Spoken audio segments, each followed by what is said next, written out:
we just do what we can. We do what is given to us to do.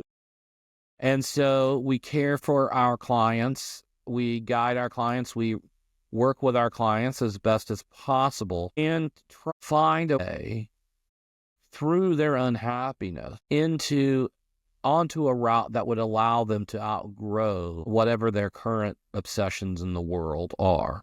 Welcome to the Reality Therapy Podcast, where the truth will set you free.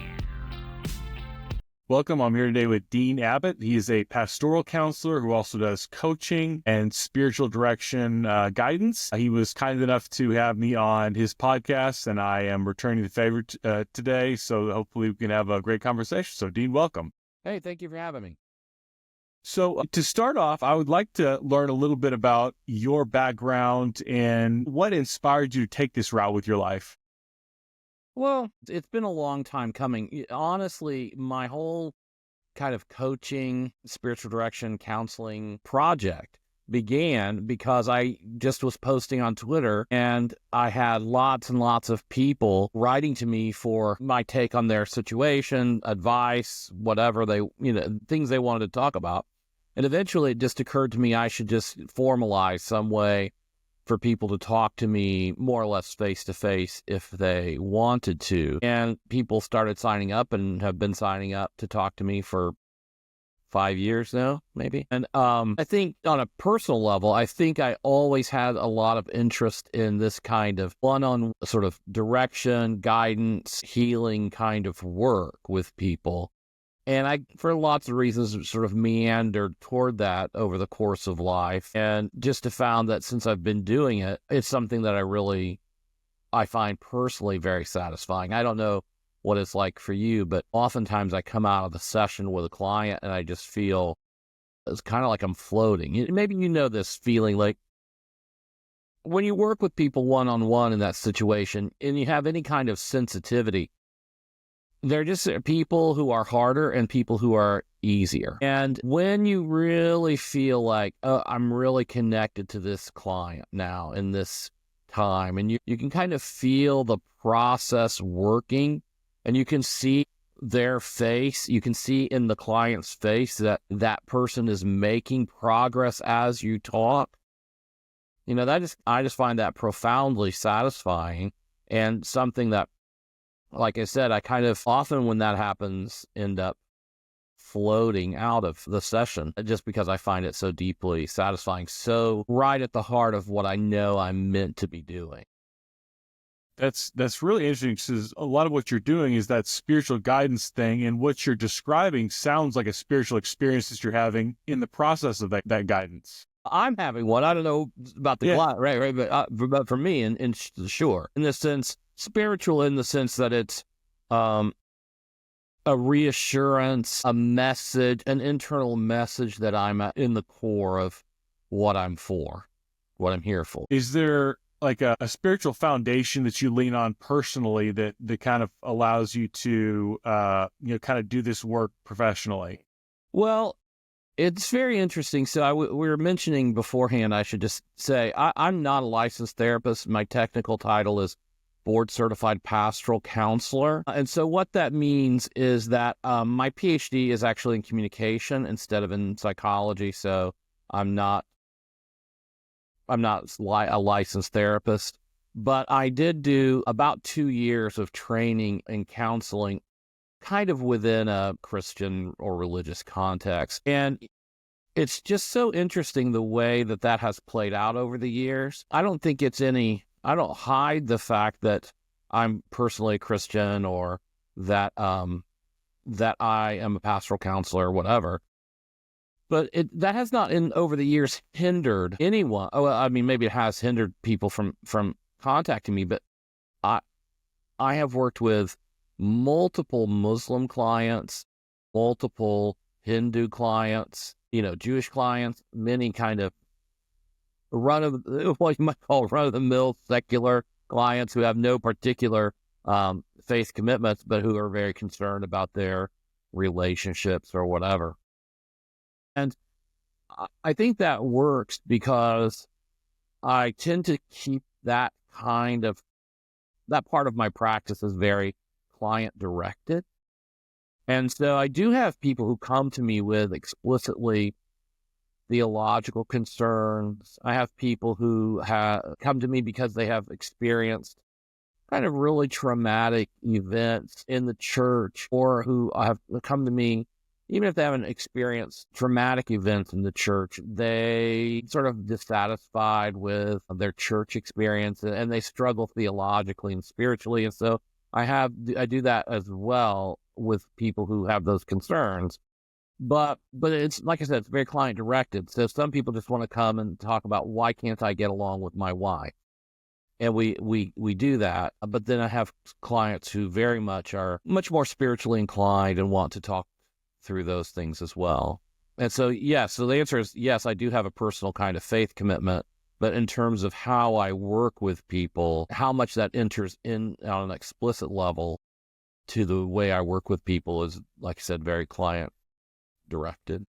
I find that really fascinating. I think it's interesting and admirable that you're a Christian. You work with people from all these different faith or no faith backgrounds. I'm a Christian also, and you probably are aware in a lot of the church, we speak Christianese. We have our own little like sub-dialect of Christianity. And I'm also in recovery from alcohol and drugs. And so in 12-step fellowships, we have our own little dialect there.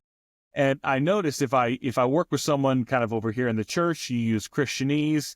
And then if you're working with someone from a 12-step background, you translate that to higher power. You know, you kind of, in like actual therapy stuff, you kind of take a lot of the spiritual stuff out.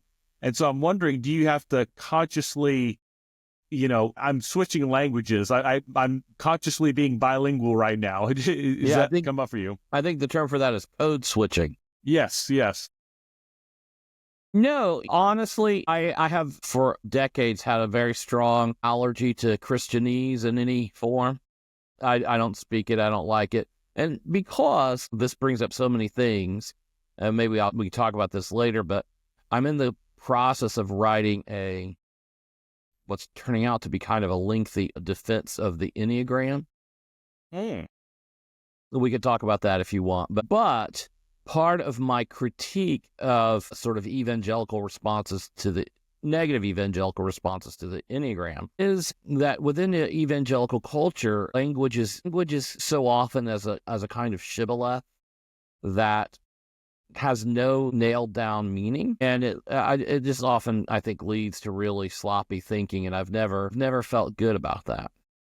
And so I don't code switch. I understand if I have clients who are kind of very ensconced in evangelical culture, I'm familiar enough to kind of know what they mean. But often I also find that when I'm working with like a client who's deeply ensconced in evangelical culture, part of their problem is that they use words they don't know what they mean.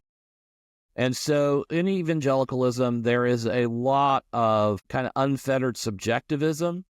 So I have a check in my spirit about that. That's a great example. So I would want to, from the beginning, start asking a client to think or to talk to me more about what that means. Because when I do work with kind of, like I said, evangelical clients who have theological issues or whatever their issues are, sometimes those are made worse because no one has ever asked them to sort of push a level deeper than their linguistic code. Do you understand what I'm saying? Like, no one's ever said, let's be more concrete about what you mean when you say that. Yeah. There really is a lot of like Christianese, like you were talking about, that, you kind of identify it pretty quickly. God spoke to me about this issue, something like that. And it's like, I don't know if we even really know what we're saying when we say those words. Right. That's kind of what I'm saying. Yeah. It's like, I would want to, begin by inviting the client to think more about what they mean when they say that. Right. Because I think a lot of that language lends itself to some confusion that people feel as a burden of anxiety. Usually it creates and prolongs a lack of clarity that I think troubles people. So I want to get into this Enneagram thing a little bit. I've heard a lot of controversial things about the Enneagram. A guy asked me what my Enneagram was, and I said, I don't really like to be put in a box. And he goes, oh, that means you're a 4. You're not a 4. Are you a 4? You're not a 4. That's what I scored when I took the test. Really? Yeah, but I resonate with the 3 and the 5 a lot as well. But I've heard it called, just almost like near the gospel, and I've heard it called astrology for Christians. So this is obviously like a really hot topic issue. I'm going to give you the exclusive on the article I'm writing here. Years ago, I spent a lot of time studying the Enneagram, and I even kind of thought about getting certified as a coach or instructor or whatever. And I may yet do that, but I've gotten pretty good at like intuitively sort of sensing people's types. I think I'm picking up on the 3 with you. Like you seem pretty accomplishment oriented, focused, purposeful. I think my depressive side really sits in the 4 a lot. Mm-hmm. And when I'm doing really well mentally, I'm more of a 3, I would say. Yes. And so it's interesting. I was reading something by someone who is a straight up 4. I'm a 5 wing 4, so I have a lot of 4s. And I completely identified with this, who said, the 4 says, feeling sad sort of makes me happy. So there is a kind of, I think the right term for that is melancholy, right? That as a very emotional 4, you get to the point where you experience melancholy and it feels meaningful to you in a way. Familiar. And familiar, but not familiar in the way that, say, like an abusive relationship pattern might feel familiar, because it doesn't feel bad. Like you don't feel hurt by it. For me, it was almost like happiness felt inauthentic. Mm-hmm. There's a deeper authenticity to like sadness and suffering. Right. Sure. Well, which way?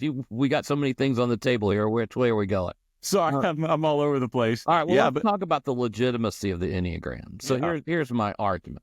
Typical evangelical, I mean, there may be Catholic arguments against it or otherwise, but I'm just not as familiar with those as I am with the evangelical critique. And it goes something like, the Enneagram is real bad for a whole bunch of reasons. And number one is that its history involves people who were occultists. Number two, it is kind of an idol that tends to make you concerned with yourself and not with Jesus. I think those are really the 2 biggest arguments I've heard. And so my argument goes like this. The history of the Enneagram doesn't, because the whole evangelical critique of the Enneagram turns out, to my mind, to be essentially just a big genetic fallacy. And a genetic fallacy is a logical fallacy that goes like this. It says that claim must be false because of who made it. Right? So that we believe that a claim is true or false based on its origin. Just similar to ad hominem? Well, ad hominem is to say, I can't even respond to your argument because you're so dumb. Right? It's simply to insult or attack the presenter, but to argue that so if a Trump supporter says, well, protecting the rivers of America, that's obviously a bad idea because the Democrats put it forward. That's a genetic fallacy. Like, a statement is true or false based on something other than the mouth it comes out of. I feel like, I am a Christian who does things like yoga and things that come from other mindfulness meditation, things that come from other faith traditions. And I've gotten some pushback from other Christians, as though it's like a betrayal of your faith if you kind of step outside of kind of the rigid lines in some way. Yeah, and I don't know what those rigid lines are. So to kind of go forward with the Enneagram thing, I try to deal with that question as well here.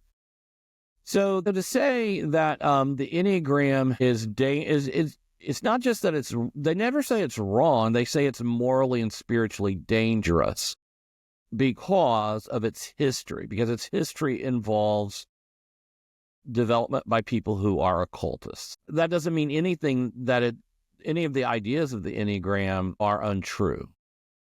So the core idea of the Enneagram personality typing system is that every human being, as we develop, we lean into parts of our personality to the exclusion of others, and because as a defense mechanism, as a survival mechanism. And as we lean into these characteristics more and more fully, we forget that we're doing it and we think this is just the way I am. And so what the goal of the Enneagram is to show you which of the kind of 9 general directions, in which of the 9 general directions your defensive posture lies. And so the goal is that you can, so the Enneagram's not there, unlike other personality typing systems, the Enneagram's not there so much to tell you who you are, it's there to tell you who you're not. And you are not the mask you wear. And so the goal of the Enneagram is to help you become conscious of your default patterns for dealing with life, so that as you become aware, you can make choices until you have a much broader palette from which to choose your responses to life. So that kind of brings up an interesting question for me. In your opinion, how mutable or immutable are these characteristics? Could someone start a 7 and grow or evolve into a 2?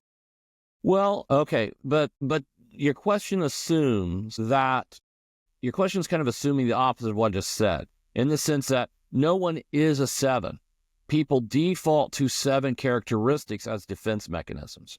So ideally, in my view of the Enneagram, right, all human beings would have an Enneagram number but 1. And Jesus has no Enneagram number because he has no mask. He's the ultimate authentic person who is able to live from a core that allows him to draw at any moment from any of these personality characteristics, depending on the situation. And so the 7 doesn't grow into becoming a 2, but the 7 becomes freer of his tendency to default to 7ism, so that when it is necessary, he can draw on the characteristics of the 2. So he doesn't grow it. So all of the Enneagram types are a trap, right? And so the goal is not to move from a 7 trap to a 2 trap. The goal is to be free. And freedom is characterized by the ability to draw from the characteristics symbolized by each number whenever they are necessary for you in life. Okay? Could you flesh out a little bit more, like kind of transcending, moving past this mask of the number, you transcend that and you come to this state of freedom. What does freedom look like?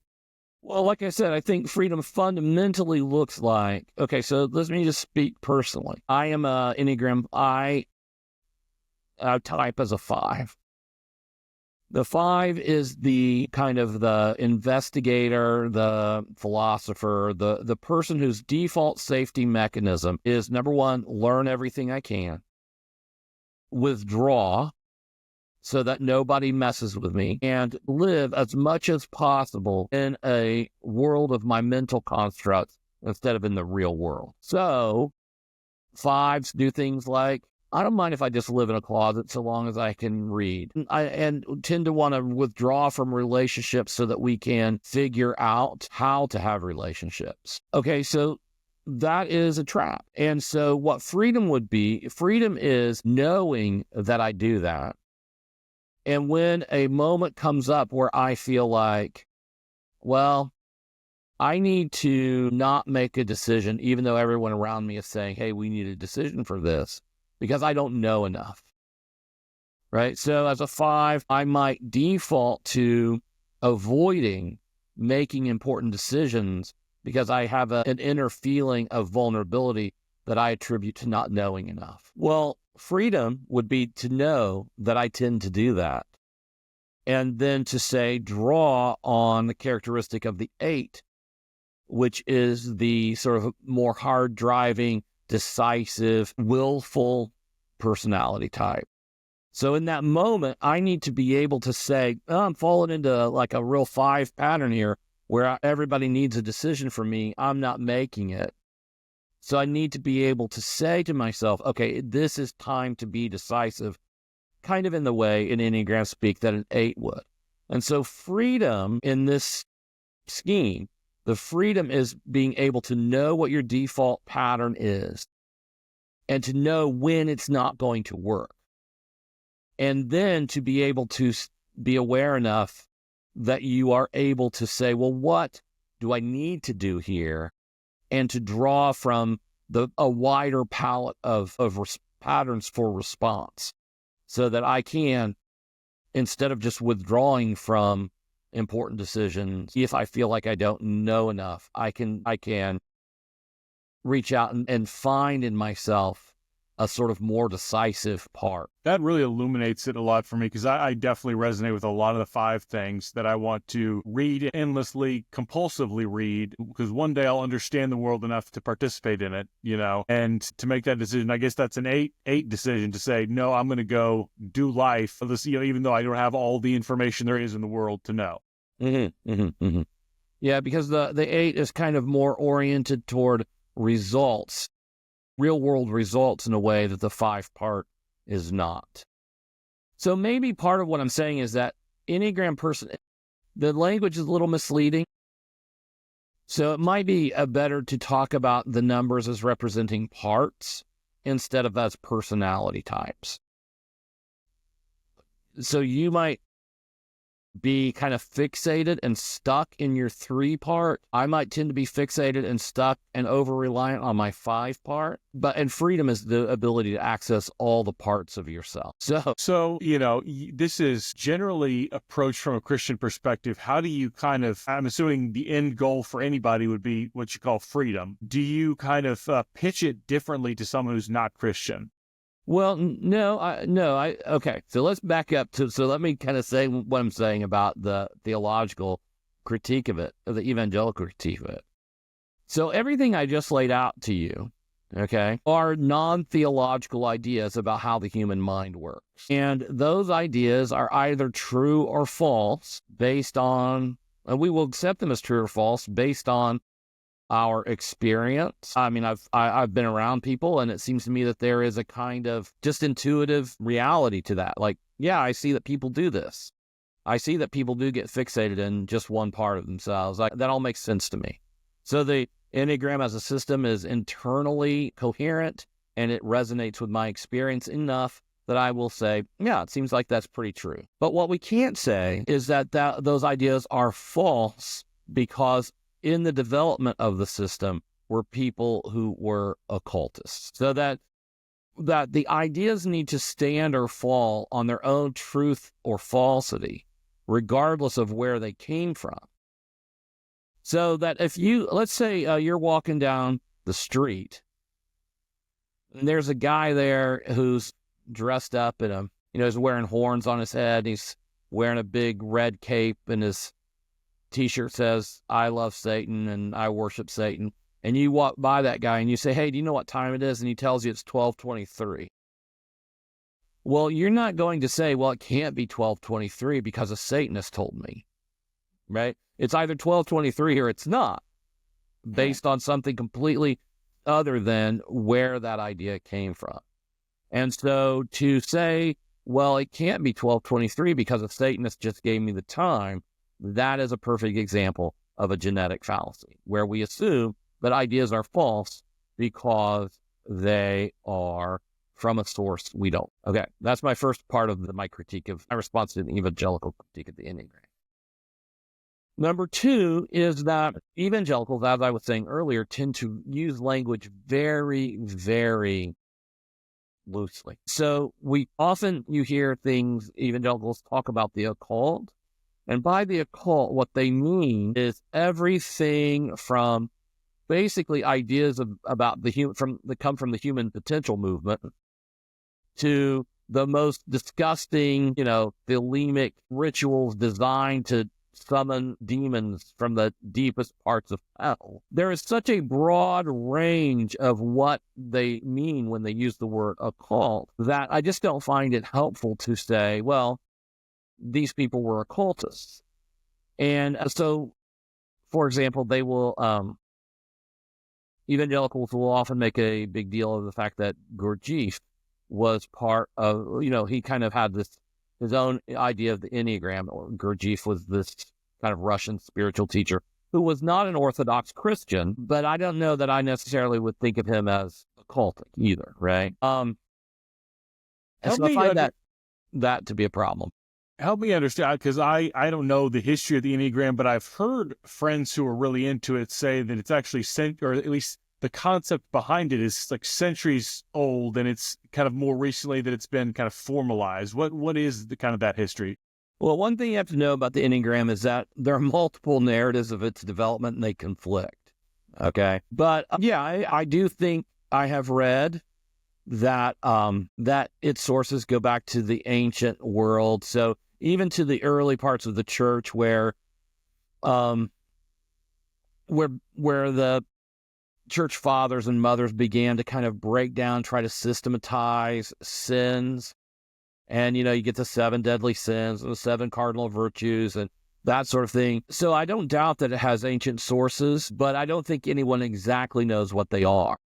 But the modern Enneagram, as we have it, really kind of surfaced in the 70s and probably was brought to what we know now as by this Bolivian philosopher named Icazo, who started what he called the Erica School and kind of a human potential movement school there. And then his this sort of student, whose name I believe was Naranjo, sort of continued to develop it. So we have something like what we think of as the Enneagram now. But part of the reason that I find the evangelical critique of the Enneagram to be lacking is that the Enneagram it's not a fixed thing necessarily. It's more like a theory in development that continues to be refined as people discuss it, use it, etc. And even today, its history is not sealed. So it seems like a lot of your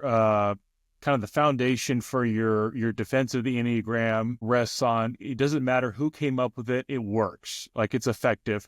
And so I'm wondering what you've seen in your clients or kind of in your personal life about that effectiveness of saying, you kind of remove this defense mechanism, you remove the mask, and someone moves to freedom. What have you seen personally? Well, that's a very important part of it, right? So I don't like focus my counseling or coaching or anything really around the Enneagram, but I do refer to it and I do explain it to clients when it's helpful to them and sometimes give them resources if they want to pursue it further. But I have used it a lot in personal relationships. And I just feel like the number one thing that's very helpful is that the Enneagram is very good for waking people up out of the slumber and assumption that I just am this way, that this is just who I am. All of my bad habits, all of my inner workings and defense mechanisms, those are just given and there's nothing I can do about them. And I found that just like introducing people to the concept that actually you're stuck, you're fixated in one part of yourself, and that you could, if you really became aware, start drawing on a wider range of your own possibilities. I feel like that's probably the most profound use of the Enneagram I've seen for people, is just that kind of waking them up. And then also, I think I've experienced a lot of people be almost shocked when they begin to kind of read the descriptions of their spot on the Enneagram, both its descriptions and the sort of internal psychological workings, the dynamics that go on in someone who's kind of identified at that spot on the Enneagram. And I think often that makes people feel, I think most people experience that as inherently encouraging, because they're like, oh, it's not just that I'm messed up, but rather that there are a whole bunch of people like me who happen to fall into these patterns that aren't as good or workable for life as they would be if you could draw on all parts of yourself. That is really interesting. That's a much deeper dive into the Enneagram than I've gotten previously, so I definitely appreciate that. Switching gears a little bit, when I was on your podcast, I was talking a lot about political bias in the therapy profession, and I'm wondering from as a pastoral counselor, and coming from that background, if you've seen kind of an infiltration of political bias into the church or in just generally the area where you are. Yeah, it's interesting. I don't experience that much because I work so independently. If I were working in a mental health clinic or something, I'm sure that would be the case. But because my work tends to be with private clients who I don't take insurance or anything like that, and they pay me directly. And also because a lot of people who find me through Twitter or through other things that I have written, that they kind of know who I am when they come to me. The only way I would say that I've experienced that directly is that I do have clients who come to me often just because they want to talk to someone about how crazy the world has become. I really do have that. Like people who have a lot of anxiety about the sort of political or social changes that we're in the middle of, and who connect that, of course, to their personal lives, but who just feel a general sense of being unsettled. And I'm sure that, that's part of the sort of the political and social upheaval as well, and who are really probably looking for a way to discover for themselves an underlying values and belief system that might give them a firmer grounding than what they're getting just culturally. What about in the church? Do you see, I see from the left and the right politics infiltrating the church in ways that make me very uncomfortable. Mm-hmm. I'm wondering what you're saying. It's interesting. Several years ago, I just opted out of all that. So I used to be a very close observer of the evangelical scene, and I am aware of some of it. So, for example, there's quite a bit going on now with kind of a Christian camp that might be represented by someone like David French and Russell Moore, who used to be a faculty member at the Southern Baptist Theological Seminary in Louisville, who these guys who have basically declared themselves never Trumpers, and they represent the left edge of the right in a way. So that at some level they want to say they're conservative evangelicals, but they just oppose Trumpism. They really just oppose populism, I think. And so I do know that. I am aware of that. And I also, it's interesting, 10 years ago or more, I really felt like the progressive evangelical forces were so much stronger, but in a way, they seem to have almost disappeared to me. There are some who kind of hang around, but I don't see them generating the level of discussion that they would have done 10, 15 years ago. So I don't know, I don't know how much you are familiar with all this space, but, probably 10 or 15 years ago, a lot of that progressive evangelical discussion was driven by a woman named Rachel Held Evans, who passed away probably 7 years ago now. And there obviously still is an evangelical left, but I feel like when she was so much at the center of it, that when she passed away, they slowly kind of lost some of their cultural clout, at least online clout, in terms of their ability to generate discussion. Yeah, I guess what I see is on the left, there's like what I conceptualize wokeness as basically Marxism hiding behind identity politics. And I feel like there's that element kind of coming into a certain branch of the church. And then there's, whether you want to call it Christian nationalism or what have you, you've got this element from the right that is, my pastor's sermon today was on the ancient Israelites who said, we don't want God as our king, we want a real human king. That resonated for me with seeing so many Christians saying that the whole Jesus thing is nice, but I really want Trump as my king right now. Yeah, I'm probably more familiar with the right-wing kind of the changes on the right wing of all that than I am anymore with the sort of progressive forces in the evangelical subculture or whatever. Yeah, what do you see on the right? A lot of crazy stuff. You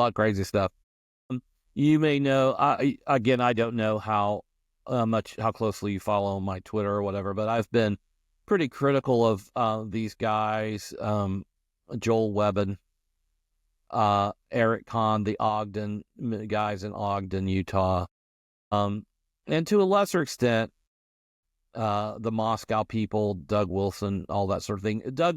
Douglas Wilson, who in the end has, I think, kind of distanced himself somewhat from the Ogden guys, but he is, Doug is probably, I'm going to assume, pushing 80. He's probably in his 70s by now, and I just feel like there's probably a lot of vying to occupy his place in the kind of neo-reformed space, and it's almost like these guys are caught up in a game of who can be the most outrageous and who can say the sort of craziest thing, trying to vie for what they think will be the leadership vacuum in that space. Yeah, so I don't, and all of those guys I'm sure would identify as Christian nationalists. There may be more subtle and intellectual defenders of Christian nationalism I'm less familiar with, but I have been, just very openly critical of what I often just refer to these guys as the Theo Bros, right? Because they kind of have this approach to theology that is kind of social media geared. It's not really serious theology in any way, and it's really geared for the Twitter bros and throwing kind of red meat to them to get a response. But I don't like that at all. I also think as I've become more and more kind of in my daily sort of thought life concerned with questions of the individual heart and its development and the development of the soul and the questions of healing, all of those questions just seem boring to me. All of the things they're engaged with seem very boring to me. I think probably, as you grow, part of the transformation that, say, might happen to you between 20 and 50 is that a lot of things that you wonder about at 20 are settled for you at 50. And to sort of still be arguing about the questions that were of concern to you at 20 when you're 50 seems to me a great waste. Because by the time you get to be 50, you have a whole other set of questions that are more interesting, or you should have. You see that as a lack of maturity on their part? 100%. And not even that. I mean, I would go so far as to say I don't think a lot of those guys have any real interest in Christian maturity. It seems like what's the word I'm looking for? Like a mediator, or it's kind of like a smoke screen for something else that they're pushing. Well, the politics are the main course. Part of the reason I find them so offensive is that to me, they seem to always be trying to instrumentalize Jesus, right? Jesus for them is not the end of their life. He is not the point. He's not the Alpha and Omega. He's not the end point toward which their heart yearns. And he's certainly not he's not the sort of symbol of what they could be, but rather he is a sort of an authority figure that they want to pull in to their ideological camp and sort of use whatever authority Jesus has to bludgeon, shame, coerce other people into at least silence and not challenging them. And so this is why I say I just don't think, they don't strike me as people who have very much interest at all in Christianity, because to be Christian is the opposite of instrumentalizing Jesus, right? Like that's the opposite. I think one of the most offensive terms to me personally that I hear is I'm a cultural Christian. It's like you're wearing my God as a costume for your personal goals. Like I'm so offended by that. Yeah, I actually, okay. So going all the way back to the 90s, right? I've been, attending to conversations about cultural Christianity. I don't know if you're familiar with the work of a theologian named Stanley Hauerwas or not, but he's been, for decades, been a critic of cultural Christianity, sort of we pray before we have a football game and whatever. But actually, I just don't think it's that bad. I think having a prayer before a football game there are a lot of worse things, and that your culture will have a meta-narrative. It will have a religious foundation. It will have a mythological foundation. And if it's not going to be Christianity, what would you prefer is the question that I always kind of come to. Like the way you presented that. What I hear a lot of times when people say I'm a cultural Christian is, I want to say Christ is king, even though I don't actually believe that Jesus is God. I want to say Christ is king because it pisses people off. Right. That's a totally different thing, I think. So you do see that on the right. People who have no personal devotion to Jesus, who want to be provocateurs in some way, because it feels good to be a provocateur and to get attention, as opposed to devote oneself to be a real Christian, which might interfere with your constant pursuit of attention. Christianity is a serious and demanding religion. It's not for the faint of heart. It's not for, career advancement or self-promotion. It's tough. Mm-hmm. Like, it requires sacrifice. That's the whole point of it. It's interesting. Just earlier today, I started a book by Henry Nouwen. I don't know if you're familiar with Henry Nouwen. As a kind of Catholic spiritual writer. And this one is called The Desert Way. Maybe, I can't remember. But he's using the life of St. Anthony as a lens through which to reflect on contemporary ministry. Now, the book was written in 1980, so what's that, 4 years ago or something? Contemporary in the broadest sense.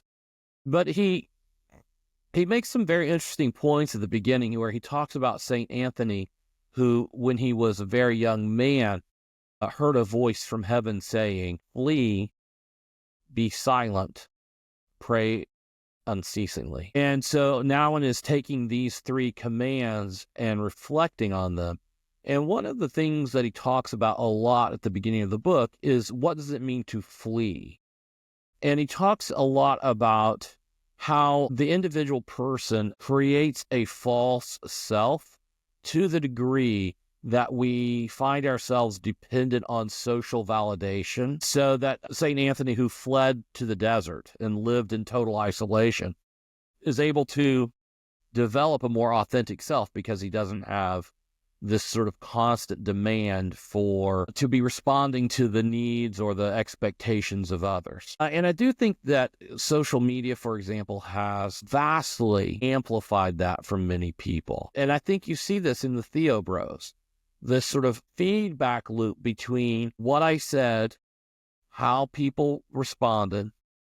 So I'll say something like that, but maybe even more extreme, until the point is that people sort of lose even their very selves in the pursuit of social relevance, which is the very opposite of fleeing to the desert to live in solitude for a time. So, kind of transcending even a layer above politics, the whole meta analysis of where we are in America right now. It's, you got chaos in politics, but you've also got, a crisis of mental illness, crisis of addiction. You've got smartphones that are eating up our attention. You've got this whole kind of cultural milieu that seems almost designed to push us away from spirituality. How do you tackle all of that? I think you use misery as a door, right? That, yes, it's true that we have great abundance in many things, one of which is unhappiness. And so I think, and maybe for people like me, and maybe for you, we just do what we can. We do what is given to us to do. And so we care for our clients, we guide our clients, we work with our clients as best as possible, and find a way through their unhappiness into onto a route that would allow them to outgrow whatever their current obsessions in the world are. And to, in a way, just like we were talking about with the Enneagram, in a way, getting free from an over-reliance on a particular part of yourself, you also so much in the world have to get free of the passions of the world. I know that's a very ancient idea, but it's also true. And a lot of times I think people come to counseling of whatever type, and they want to be free of sort of attachments to the world and don't know how to do that, particularly even more than near the smartphone or whatever. I think most people are made miserable because they are attached to the idea of revenge. And I think a lot of what's very helpful to people is to help them to be free of the desire for revenge. Could you flesh that out? How does that manifest in people that you see, that revenge desire? That guy at work, he took credit for my idea. So now I'm going to carry around a lot of bitterness until I see an opportunity to get back at him. My wife, she rejected me last week, and I'm still mad about it. And I just feel, because I know there's something wrong. And so this week when she asks me for something, I'm going to say no, right? And that this is the pattern of life and relationship for the vast majority of people, is to sort of be caught up in a never-ending cycle of offense and revenge. And you see it magnified in our politics.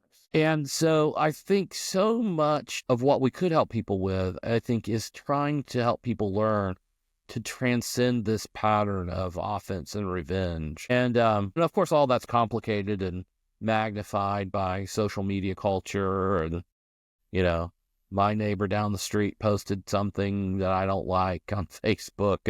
Now I'm not going to go down there and buy something from his garage sale. I mean, the level of pettiness that a human being can fall to in the pursuit of revenge is pretty great. I've heard the expression, you can either be right or be free, but you can't be both. And it's really tough, because that desire to be right can sometimes be more powerful than your desire to be free. Right. Or your desire to be good. I don't know how we got onto that. I think I derailed us by talking about revenge. I feel like we went in a lot of great directions, even if it wasn't originally intended. I enjoyed the whole thing. We're coming up close to the hour, so I wanted to ask you one question, and this is about kind of society more broadly, America, civilization, however you want to conceptualize it. But what is one thing that we're not talking about that we should be talking about? I think the best thing to talk about is our disappointment, and the great and widespread disappointment that, certainly in America, that I think many people feel. Because I think, who's the comedian? Louis C.K. maybe, who famously said everything is awesome and everybody's unhappy. Yeah. Right? And I don't think that is very much discussed. Like, just this sort of general how can I have a phone that lets me do all this stuff and life is still so disappointing, And I don't think we talk about that almost at all, that we have achieved everything. We've achieved everything you can do on Earth, right? That's why we're talking about going to Mars, as if going to Mars is going to make us less disappointed. And we don't talk about our disappointment at all. I think maybe at the beginning of the Industrial Revolution, many people in the 19th century there, but prior to the Civil War in America, there's probably great optimism about what the future would look like. Well, the future's here and everybody's miserable. And we don't talk about that at all. That really is fascinating. I like to grapple with that, and I don't have an answer for it, because I don't want us to be poor. I don't want us to be less technological, but I do want us to be happier. And there seems to be a connection between kind of the spiritual emptiness and having everything at our fingertips. Yes, and it's not just that the technology is there, because in many ways power is good. The issue isn't that. The issue is that it has come accompanied with a complete destruction of values that would tell us in what way to use the technology. So, for example, I'm happy that every morning I have a little device that allows me to send messages to my parents to check on them. That's great. But I think for most people are lost about what are the proper uses of technology and what are not. And so they sort of live in a directionless digital culture that ultimately just turns them into products. Yeah. It's so much of it has to do, I think, with short-term gratification versus long-term fulfillment. Well, Dean, thank you so much for joining me. Where can people find you? They can find me on Twitter at Dean Abbott, or just deanabbott.com, and click on the services tab there, and there's lots there about my sort of counseling, coaching practice, and ways to get a hold of me through. And what about this upcoming article? The Enneagram article, that Yes. is, I wanted it to be 700 words, and I wrote 700 words today, and I didn't get through the first point. So it's going to be, I'll publish that at deanabbott.com when it's ready to roll. All right, thank you. Well, really enjoyed our conversation. Thank We'd you. love to do it again sometime. Sure, We'll hang anytime. out just until the upload finishes.